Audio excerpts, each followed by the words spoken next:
So I hope that all of you are doing well. I am Araf, Malik, and today I'm going to talk about something that's very important in our everyday lives, and that is money.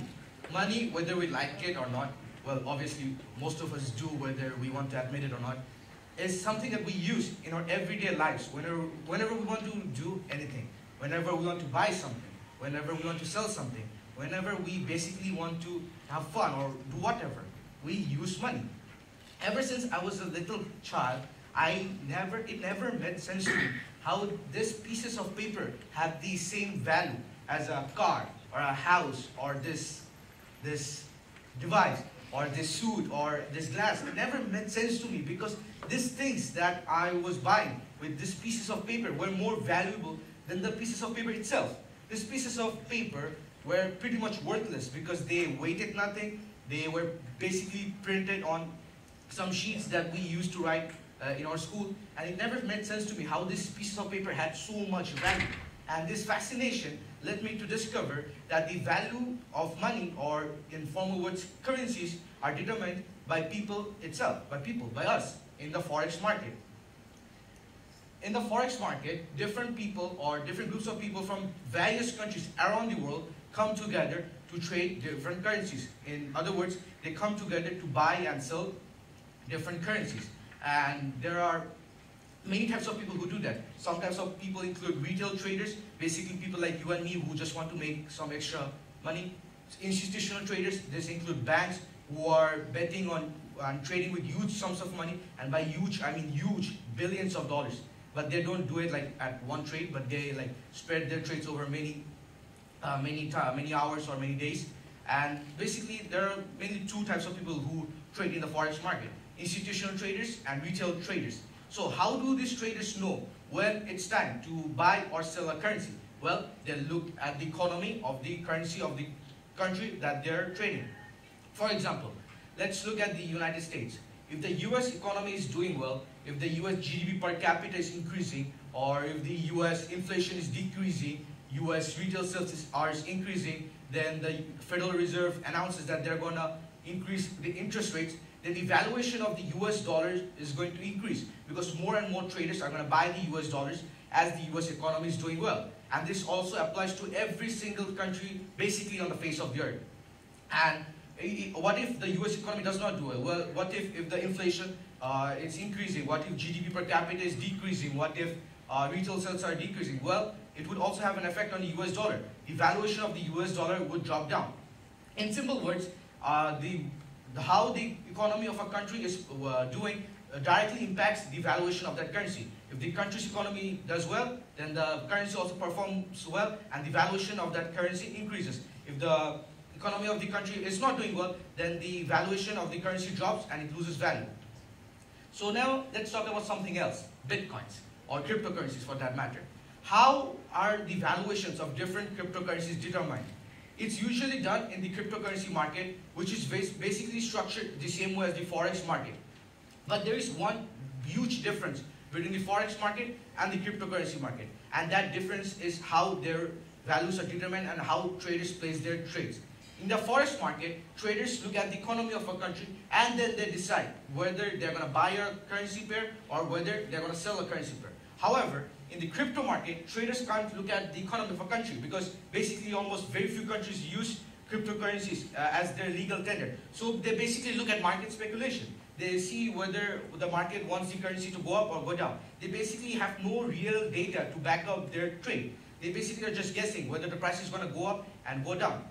And that's one way that the prices of cryptos are determined. And this is one of the things that I want to talk to you about today.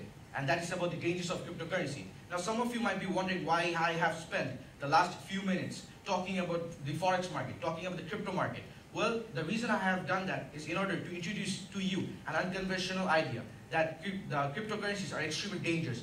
The reason that they're dangerous is because, number one, their valuation is totally determined based on market speculation. There is no real economic data to back up their value. Number two, how cryptocurrencies are perceived by different groups of people, especially young people. And number three, some cryptocurrencies are just scams. Done.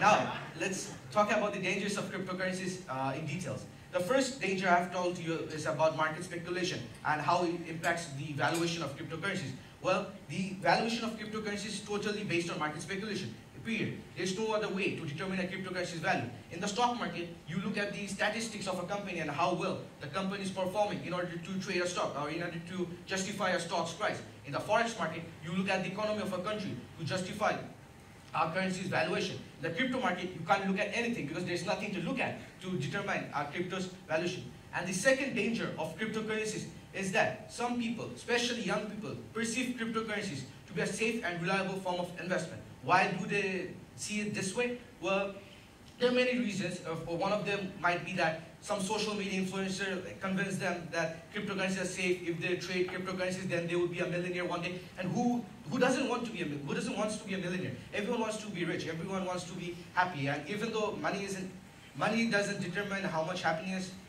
you will have in your life, but it's kind of relative, you know. So, and that's why many people are lured into trading cryptocurrencies, because they think that if they trade cryptocurrencies, they're going to make millions of dollars. And through this way, many people have just basically lost their entire life savings trading cryptocurrencies because they were lured by some social media influencer.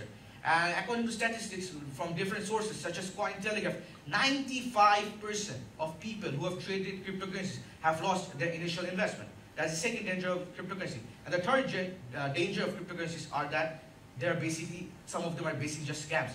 Let me give you some examples. Agoras, 10x, and OnePepo. These cryptocurrencies were just pump and dump schemes, where the original inventors of these cryptocurrencies, they basically hyped up this cryptocurrency in the social media platform by saying that, well, if you invest in it, if you buy these cryptocurrencies, you're going to make billions and billions of dollars. And some people were thinking, yeah, I might do it. So they basically traded these cryptocurrencies, they bought into these cryptocurrencies, and this drove up the prices because more and more people were buying these cryptocurrencies. And when the prices of these cryptocurrencies went up, the original creators of those cryptocurrencies, they basically sold all of the shares, and the price of the cryptocurrency dropped down. And the people who had invested, they basically lost everything they had. They basically lost all of their money. And that's the third danger of cryptocurrencies, that the third danger of cryptocurrencies is that some of them are just plain pump and dump schemes. And if some of you have seen Wall Street, that's how it works, pump and dump schemes.